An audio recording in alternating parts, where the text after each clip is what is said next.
Wednesday, October 2nd, we are live with Shawn King himself. And Brian! What would Brian and Shawn say? What the heck is going on in Las Vegas? Did you just build that fence? Oh, man. Yeah, that was a time lapse of a You literally built fence just so you can make an intro. You're the only guy I know that would do that. Right? You're going to tear it back down tomorrow. Hey, guys, I got to make a new intro. Let's build fence right here just for the shit. Or was there a reason why you built that fence? Yeah, no, it was from training stuff that we're setting up. You know that. We were setting up, but that thing sat right there for like a month and a half, and it got hit like 4 times by my guys in the trucks. That's so right in the way of the parking lot, bud. I don't know. Did you see it when you were here, or we already had it down? No, you had it down. Oh, yeah. I built it right in the front of the parking lot, and it was just right in the most inconvenient spot you could possibly put it. 2 of them, one next to each other, to see if 2 guys could build fence, which one could build it quicker. And yeah, similar how you test it, on quality and speed and everything. But if you want to see how durable a fence is, just put it in the parking lot, like across the parking spots, and just see what happens. I don't know. Well, we're going to hit it with our trucks because, nobody can take a fence truck and a 2-3-year-old fence truck and make it look like 10, 15 years like a fencer. It's amazing what we can do to fence trucks. We can season it real quick.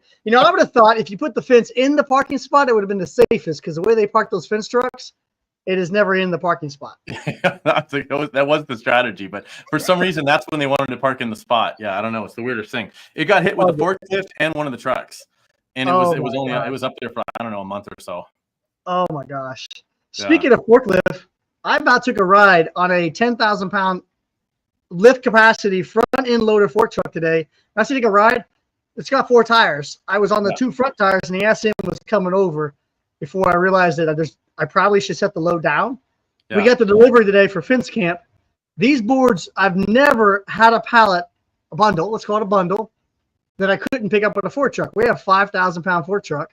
Yeah. These are big. And I'm like, we better get the big one. I have a 10,000-pound front end loader. Yeah. The 10,000-pound front end loader was only able to pick up half a bundle of 2x6s. Was it wet or something? Was it? It was just really wet. Yeah. Really wet. This is ground contact 0.40 CCA 2x6s for this fence, and I've never seen it like this. 20-foot rails. Don't get me wrong, they're long, but good Lord, I about went over end over end. Talk about 4 truck accidents get ready to happen. Yeah. I was not wearing my seatbelt. Yeah. I'm gearing up. I got guys in the yard to do the forklift now. I don't do it as much as I used to, but probably for a good reason. I'd be worse than these guys. There's no doubt. I may chew them out for running into stuff, but I'd be no better than them. It was sketchy. Always in a hurry. Always in a hurry. Yeah. Nobody videotaped it, so it's just my myth right now. It's no proof. Never really happened. Yeah, I'm coming up there. I'm going to be seeing you on Sunday. So Sunday, Monday, fence camp is happening here. We got people arriving as early as tomorrow. Tomorrow's Thursday. Really? Oh, my God. Arriving here and setting up camp right out there. And some people will be building fence Thursday, Friday, Saturday, getting ready for the, what you're coming in for. And that's to put in a whole bunch of driven fence in the ground, wood fence, steel post, King Plus type of fence. Yeah.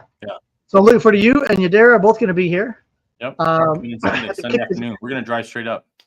You got the right from Vegas, just drive straight over. Nah, straight up from Nashville. Driving straight. Yeah. So you guys get here, and then the girls are going to leave town, I suppose, because they don't want to be here with.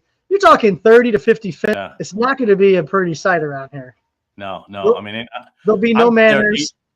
8:39 by the time I get there, so the party's already going to be started. Oh, you're going to get right when the bonfire is cranking. Yep. Yeah. I brought so I have my second load of firewood for the bonfire, and when I mean by load, it's a 24-foot trailer, 8 foot wide. It's stacked 6 foot tall with old cedar tear out. That's the second load. Yeah. We're gonna hopefully have the fire burning from Friday to Monday night. Nice. I'm excited, man. The heat, it got hot again. Normally it's cool. It cooled down. We should not have any heat right now at all in Vegas. I don't get it. There. Yeah, here it's beautiful. Like it's almost sweatshirt. Bring a sweatshirt in the morning, and then beautiful in the evening. There's Sasha. What's up, man? What's up, Sash? Yeah, so we're excited. No, we're jazzed. So like I said, we're totally prepping for it to get up there and landing on Sunday, and we're gonna come up and see you guys, and then I think we're gonna be doing a little traveling with you guys a little bit for a couple days too, right? Little planning going on. Yep. Yep. 2 extra days. We don't leak too much of that, but we got some big stuff That's in the works. But you know us, man. If you follow us on social media, you can't hide what we're doing very long. We can't hide it. That's the problem. We should do a lot better than we do. But so our boss is telling us to move on. What's up, Evan? So Susan's in the background. Nobody wants to listen to you guys talk. She's tapping on the window.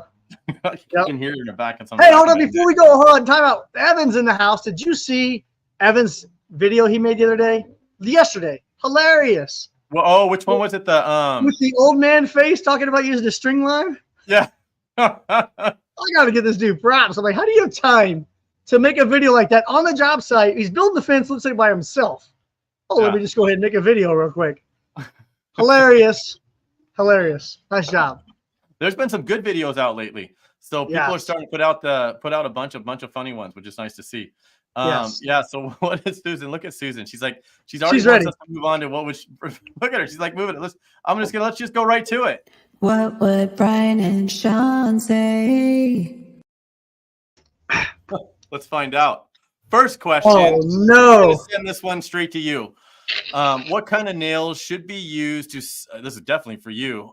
Use the wood post sleeves on the metal post for the King Plus method, or are they pre-drilled and screwed?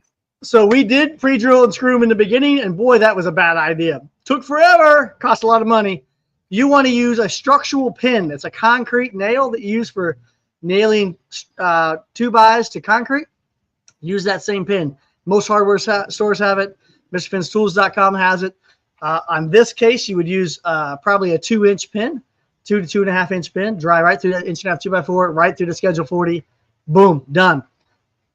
Money. Yeah. Hopefully I get to see some of that when I'm up there. We'll try. Oh, yeah, you're going to see. Yeah, there's going to be 250 of those done out here, boxes. Yeah, you'll see it. So what's this? What kind of hinges do y'all use when doing a wooden farm gate? Just seeing what's out there, recommendations and photos, please. Just trying to get the best quality I can. Thanks. Wooden farm gate. I think like tube gates, cattle gates. Yeah, wooden farm gate's got to be like maybe those cattle horse corral gates that you can get almost anywhere on a. I don't know. We're talking about wooden farm gates. So I guess any kind of wood gate. I mean, I'm probably a bad person to talk about that. But I would use strap hinges if it's a wood gate for me. And the bigger the strap, the more leverage you have. So we would use a 10-inch strap hinge. Framing that gate, it's probably going to be bigger than a 4-foot opening if it's a farm gate. So you're going to have multiple compression braces in a row and a series. Yeah. That's the best I can give you, Robbie. I mean, for us, we use, for when it goes to any kind of wood, we got a lot of lag, the lag hinges where it goes in, it's got like a half-inch male adapter on it. And then, and that's for us, that's all we use for wood, but we just don't get much wood. So wish I had a better answer for you, Robbie. I'd say call Shawn. What do we got? Travis Relly. Okay, this has been asked before, but I can't seem to find the thread. What is the best post hole diggers? God, what is the brand? Clamshell is what we use. I mean, that's just all we buy. So Hooey Man is who we really believe in and preach. Hooey Man, I think is how you say it. They're black with green handles on them. They have a serrated end of the diggers. I have some down here. I don't know if you can see them. Those aren't the ones I'm talking about, but yeah, there's some diggers there. Wooden that's handle. what we use. Yep. So we find that the serrated the ones with the serrated end, they don't bend. Like when you hit rocks, they don't bend over at the bottom, which makes it hard to get the dirt out. So the serrated edge, Hooeyman, Hooeyman.com, I believe. If you can't find them, go to our website, MrFinn'sTools.com. They're there. And then you get the spelling of the name. Yeah, we get those from either builders or masters, whoever's delivering, but it's got to be the clamshell for us.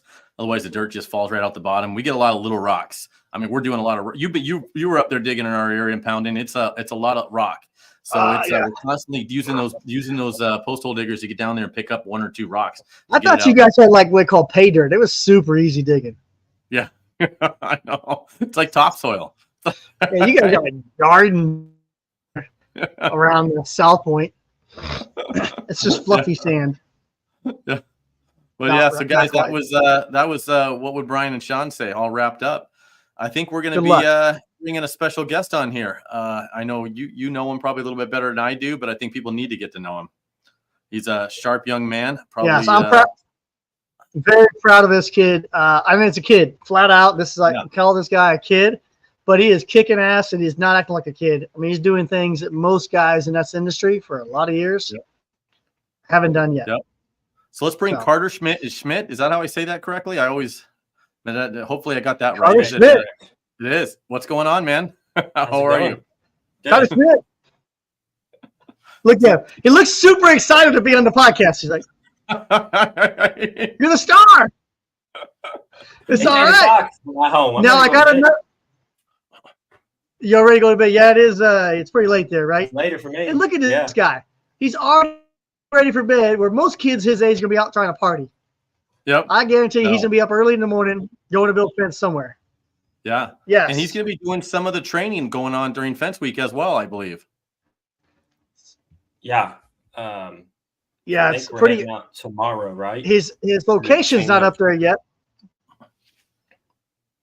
Yeah. So that's he's coming to Fence Week, and he'll be at Fence Camp. Okay. But I don't know if I'm breaking up at all. Brian, give me a hit. Yeah, it's Sunday, but he's going to be doing running a Fence Week in Louisville, Kentucky. So that's a location that we're adding. That's not on this list yet. We've added several locations. These are locations where they're really good at their craft and willing to help our industry. Carter has not only stepped up, but he already has 4 job sites lined up, ready to rock and roll, and is willing to go out there and share everything he knows on those jobs.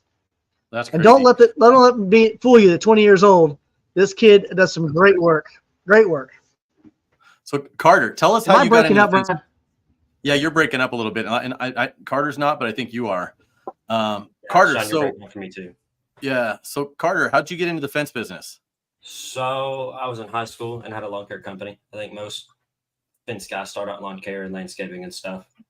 Had a client that wanted a fence done, and I said, I think I can do it. Right? I didn't know what I was doing. It was pretty bad. It was really bad. I think it's since fallen over. So I believe, if I remember correctly, we've replaced part of it, if not all of it. So that's how I started. And then when I was 18, so that was when I was like 16 with the lawn care. Did my first fence at 17. When I was 18, I left high school and did the rest online classes. And then I've been stopped since. Since I dropped out, I've worked every week doing at least one fence. Wow. So this is your company? Yep. Oh man, that's impressive. It's impressive. So you're are you out? You're out taking the phone calls, making the estimates. You got anybody helping you on the estimates yet? I do pretty much everything. I got one guy, Brian knows, or Shawn knows him. Brian, he lives in Indiana, so he does our Indiana sales. Because we're being Louisville, we're right on the river, so we kind of go back and forth. So he handles Indiana, and then I handle everything in Kentucky. All right. You on physically every job, or do you have crews helping you? So we have one crew right now. Next year we're going to go to 2. So I'm not on every job, but I'm going to say I'm on 95% of jobs. There's probably one a month that I'm not really at. Just I don't like I say they don't need me. I mean they don't need me, but I like being on them more than anything. So I like to get out there and learn with them as well. How do you and so Shawn? One thing that's interesting about Carter is he has a super fencer already at 20 years old. Really? Shawn made it for me January last year, or this year, I guess, early this year. That's exciting. That's great. Yeah, I mean that's one hell of a head start. I wish all of us wish we could go back to your age and start off and work as hard as you're working right now. Because I think Shawn and I were saying earlier, we wouldn't be on here. We'd be retired, living on a boat somewhere off the Bahamas or something. Shawn went retired. Yeah, I mean, Carter also went to the retreat this year. So imagine being at 20 years old and going to the retreat and soaking up that information. Yeah, I was definitely the youngest one there, by far. Yeah. And look at all these comments coming in, man. Everybody's got nothing but good stuff to say. That you're an inspiration. There's no doubt. To be able to start so young and find some focus at your age and just stick with something and grow it so quickly. It's literally the American dream right there. It's something that we can all look up to you. There's no doubt. And you know, you're setting the pace for a lot of people. So I think it's good that you get on here and show everybody that there is it's a good life you can build in the fence industry if you choose to be in it. So we're lucky to have you in it. You're exactly who we do all this hard work for. So thanks for what you're doing. Yeah, it's been fun. I mean, for the most part. He puts a lot of helpful videos out all the time. Yeah, we'll have to start sharing some more of those things. Yeah, so you're going to be doing training on what kind of fence? Wood, chain link? I think we're going to do, Shawn, correct me if I'm wrong, but it's vinyl, wood, privacy, a chain link, and aluminum, correct? Yeah, we got Shawn breaking up a little bit. Okay. He's going to do hand signals. I don't know how to fix it, guys. Yeah. He's frozen for me, so it's okay. Yeah, he's coming in and out. So what do you specialize in then? It's what's the only way you major, can stop Shawn. Is there yeah, we actually slowed his video down. He doesn't even know it. Is there a fence you prefer to build, or one that you tend to find yourself gravitating towards when you're when you're doing fence projects? So I'm sure everyone has their spells, right, where they go through a month where it's all one type of fence, the next month it's a lot of this. At least we do a lot. We do through big spells. So we do a lot of, I'm going to say, a lot more of like a farm style, like the 4 boards. I know y'all were talking about the farm wood gates earlier. So something like that. We do a lot of that. So between that and like a wood privacy, those are two, I'd say, most fence that we do between the two of them. So we're getting into vinyl a lot more. Vinyl and aluminum. Aluminum's probably our third biggest, and then chain links is our lowest. I absolutely hate chain link. So a lot of people hate it. Yes, that's why you're going to train on chain link tomorrow. That's what you're worse than. Yeah, we're coming up there to Evansville tomorrow to work on chain link with him because it is not my favorite. So we're gonna get better at it. Yeah, so you got a little bit. What was that very first fence you said you built that you think might not even be still standing? I think it was privacy fence. Like just like a board on like just normal dog ear. Yeah. Wow, that's kind of cool. What do you drove by and the gate's barely hanging on? So you got to stop by and let them know there's no warranty on that. You weren't in business yet. Yeah, there wasn't a warranty back then. Yeah, there was no warranty back then. They knew what they were getting. So what's an average day for you? Is it a long day? Do you start pretty much in the morning? Are you the one that kind of opens up the gate? Do you got someone that comes in and helps you get the truck out or trucks out? So I shouldn't say it, but I'm usually the last one at the shop in the mornings. Usually everyone gets there about 7. I get there about 7:15. And by that time, normally the truck's pretty much loaded for the day. And then I kind of hop on the truck and follow them or lead the way to the next job and get going. Got a good crew. We're probably off by about 5 most days. So it's not too long. That's awesome. So is it a lot of family in there? No family. No family? That's probably why you look so happy too. It's hard to I love having my family around. We have a ton of family in our office, but it's a lot of arguing some days. You say things to your family members you'd never say to another coworker. Yeah, I got one guy that's like family. Me and him get into it quite often, but it's all for the best. Where do we find those videos that everybody says you? A couple people said you put out a lot of videos. We have them on TikTok. That's our, I think mainly just TikTok for the most part. Some on Facebook, but TikTok's where we're at normally. What's your call sign there? TikTok call sign? It's just Schmidt Fencing. Just Schmidt Fencing? All right, everybody, check that out. Yeah, there's no doubt. I think she put handle. I said call sign. She already said, "What's your handle?" Susan's over here trying to give us some pointers. On it. Yeah. Susan's all over it. So for Fence Week, Shawn, we'll leave you on here for a little bit, Carter, since you're definitely part of this whole Fence Week for us. Give us a rundown again on Fence Week. I know this was something that it was kind of something you really had a lot of passion for, and you and I talked about for a little while, and we kind of put a lot of fire under it. But tell us tell us your thoughts and why you created this whole fence week thing in the beginning. Well, as much traveling as I get the opportunity to do and teach and share with all kinds of people over the country, one of the common things I see as my inbox is, I can't make it, too much money to travel, I can't afford a ticket, and it breaks my heart because there's great people in our industry that have best intentions and they just don't have the experience yet or the resource. And sometimes people need to see it in person. It's not something they can watch a video or they can read a book, but they got to experience it. They can watch the video, and Carter can attest to this. He's watched me do things in a video until he shows up and he's like, oh, and I'm like, Carter, it's the same exact thing I did in the video. Yeah, but I didn't get it. This is happening all over the country. And so how do we help bridge that gap? Well, I can't just travel the country and go to everywhere for free on my own dime every day of the week. I can't do it. I got a family, I got a business to run.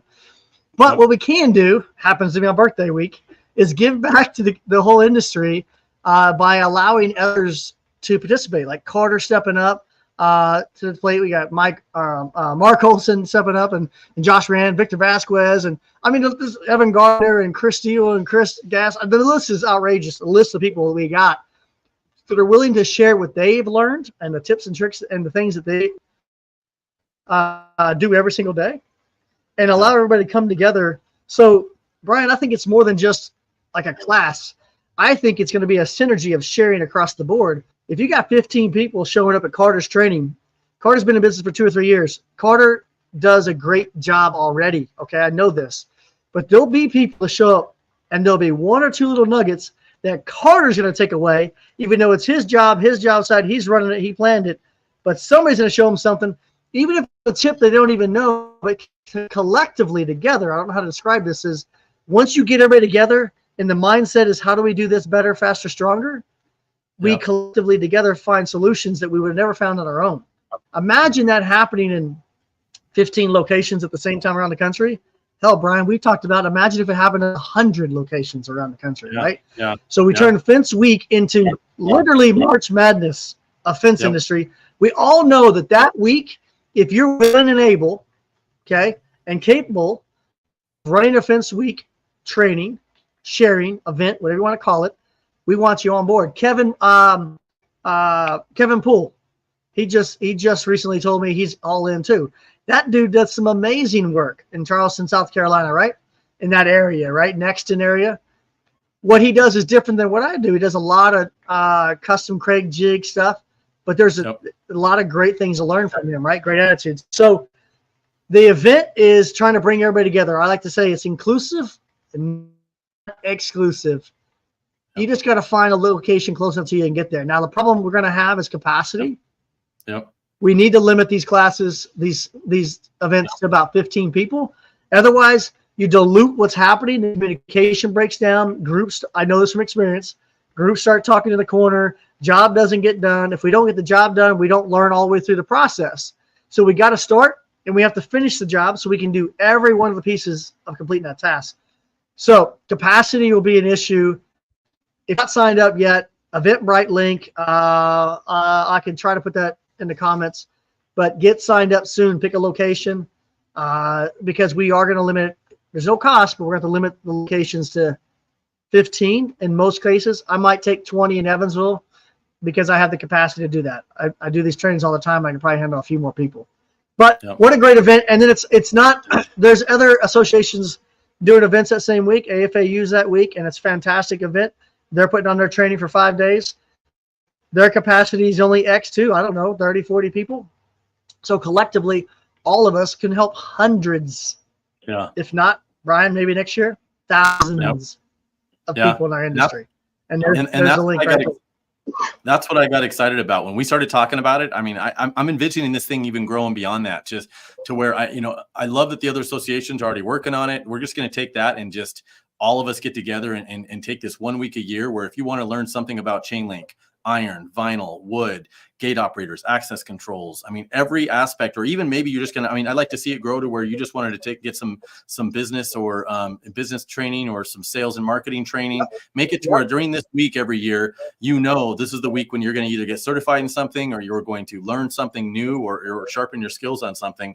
And I don't see any reason why it can't just be just a national event that happens. Maybe somebody in New Zealand will pick it up and do one over there during this time. Who knows? But start with the U.S. But nonetheless, I loved it, man. I got super excited when you started talking about it, and then we started talking about it more. So I love that people like Carter are getting involved, and this is real training from people that are actually have been they've been doing this and are doing it now.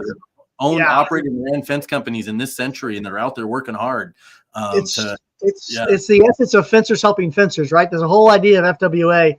But it's real job sites, real fencers, real training. And at the end of the day, that will always equal real results, period. Yep. We just can't learn as good from a book or a video, okay? Or, in a workshop or a lot somewhere. We need to be dealing with the anomalies of the real job site, because let's face it, every job site we go to is different than the last one. We have different challenges. That's what makes our industry so unique. That's why we attract some of the people we attract. But that also means it's hard for us to train in a sterile environment. Yep. Because no job site's that way. Yeah. Unless you're Shawn King, you have the perfect ground every time. You don't know what a rock is or anything.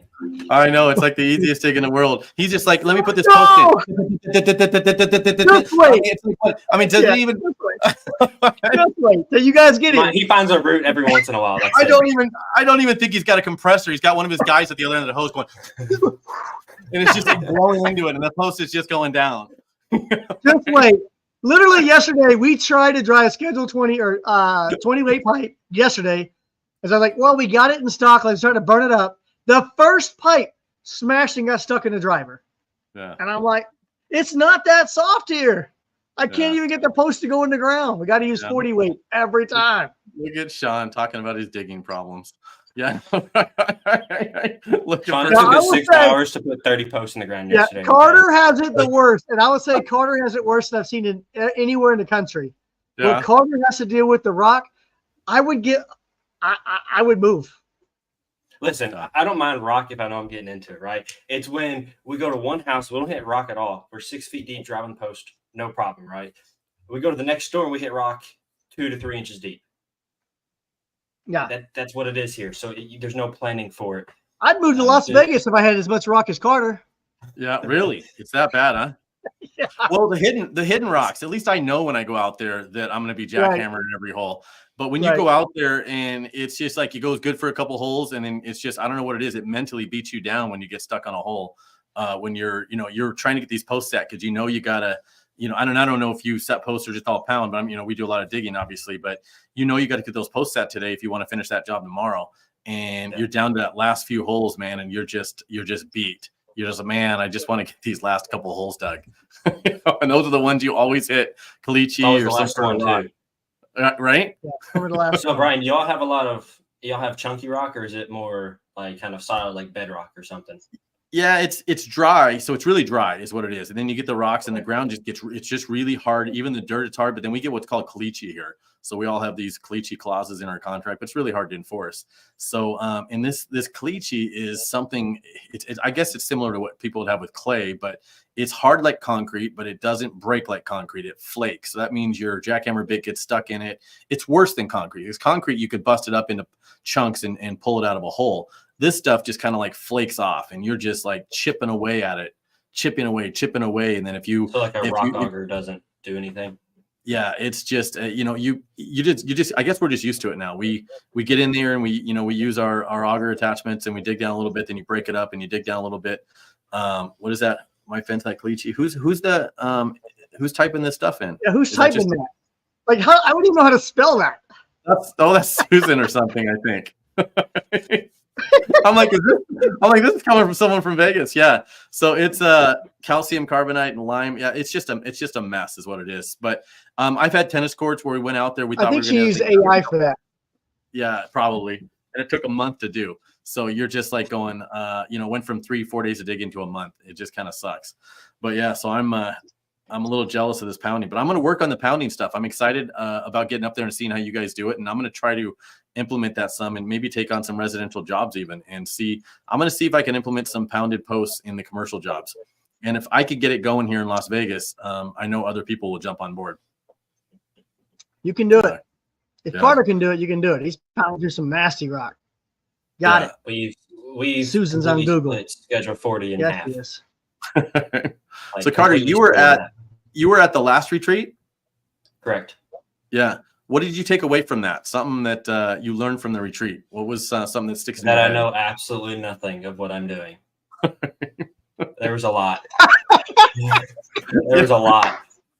Seriously though, probably how to build my budget for next year and kind of learning how to bid jobs a little bit better. I'd say that's probably my best. He's still working on his budget. I got questions from the other night. Yeah, I'm working on mine for next year already. Let me tell you how it works, Carter. You're going to hit 50 and you're going to realize you still know absolutely nothing. It's just like it doesn't change. As soon as you think you know something, something else comes up and you don't know it. You're coming in a good time, I think. Technology's here. There's a lot more tools and equipment, and a lot of the manual labor is being taken out of it, and you can actually now use a little bit more of your tools and your brain to get the jobs done. You're not doing as much of the hard work, so you're not losing fingers and stuff like we did, back in the days. You're you got a lot more support and people to talk to. Yeah, that helps a lot. I can't tell how many times I've called Shawn. Yeah. Shawn, what would you do? I need some advice. Yeah. So you've been in business since you were 18, basically. So 2 years solid, you've been going 2 years solid. Yeah. So I started it was an LLC. I started in October of 2022. So we're right at 2 years this month. Yeah. So social media and stuff, are you pretty active on social media? Did you do a lot of it yourself? Do you have someone that helps? So we use, of course, TikTok a lot. And then Facebook is off and on. I go through spells where I'm either on it a lot or I'm not on it. But mainly, so like our website and stuff, we use Thrive. Thrive. Yeah, I'm not the biggest fan of it, but when I started, I needed a website and they were in my price range. So now that I'm with them, I kind of just stuck with them because I use their software and stuff, so that integrates with the QuickBooks pretty easily. And so for me, it works out the best so far. Yeah, I've been playing around with it. We do a lot of it in house, but it's tough. Obviously, all the different social media platforms take up a lot of time, especially if you're out there working hard and doing it all yourself. Going home and sitting down there till what's Susan pulling up? Look at that. Oh, she's is she throwing hints? Susan's telling me to move on. Yeah. So we got some of the Fence University classes too. So another reason I was bringing that up. She runs this show. Okay. Carter, I'd like to personally invite you over to the sales workshop. Obviously, we do a lot with social media and stuff. So that definitely, Fence University would like to bring you out for that. Us, if we can get you out here for that, let us know. For sure. That would be later on that. Plus, we'd like to get you out here and pick your brain on what some of your short-term goals are, and work with you a little bit on that too. So, what would you look at one of your short-term goals being right now? Oh God. Short term, I would like to keep my guys busy throughout the whole winter. That is probably my biggest goal right now. That is what I'm worried about.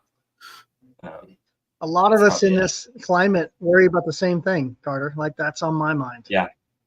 So yeah, we're starting to slow down, and I'm seeing it slow down. The calls are coming scarce. Yeah. So. Yep. Oh yeah, slow down a lot. Shawn, what do you what kind of advice you got on that? Oh, I think we're losing Shawn. Yeah. Yeah, that's tough. I mean, we're kind of in the sun belt, so we don't. As you slow down. Oh, I think we're losing Shawn. I don't know if you caught that. Sorry, I don't know what's going on. Yeah, I don't know what's going on, but yeah, I haven't moved. Okay. So in the winter, they lost me again.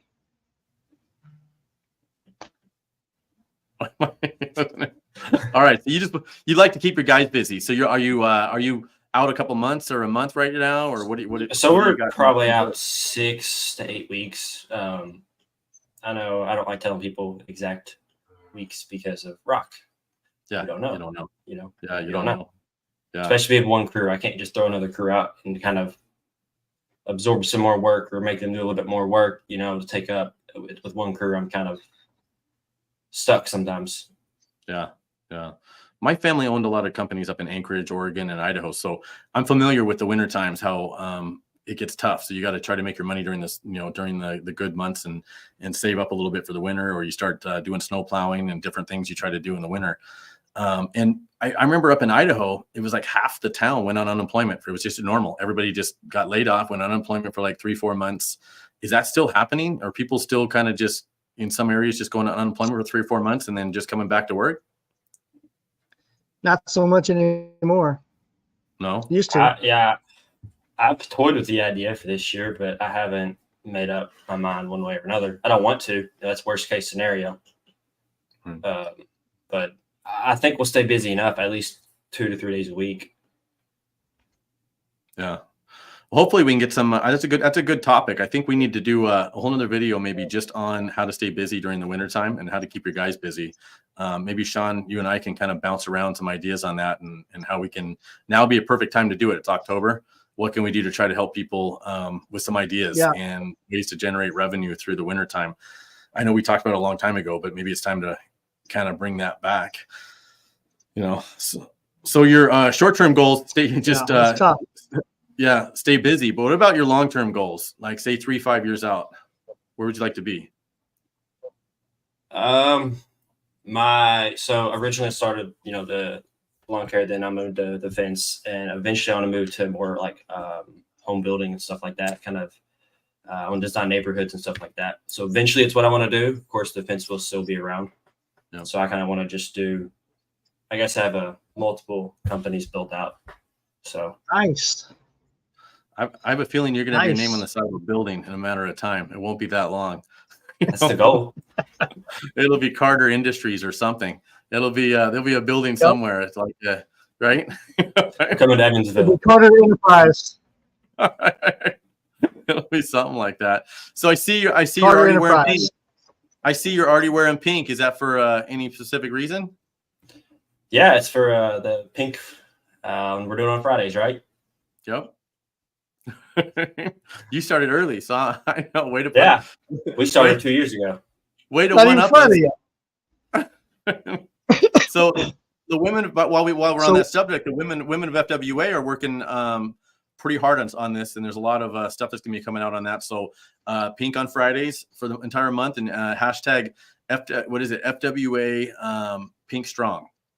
If you got any videos on there, hashtag those. We're going to be looking for those and putting some of those in the magazines and stuff for next month as well. So if you get any pictures of you and your teammates or staff or anybody in pink, hashtag FWA Pink Strong, and we're going to search for them and get those things in the magazine if we can find it. So or tag one of us, tag FWA or Fence Workers Association. That's definitely a big deal for us. Yeah. And also FWA Health. It's one of the reasons we created FWA Health.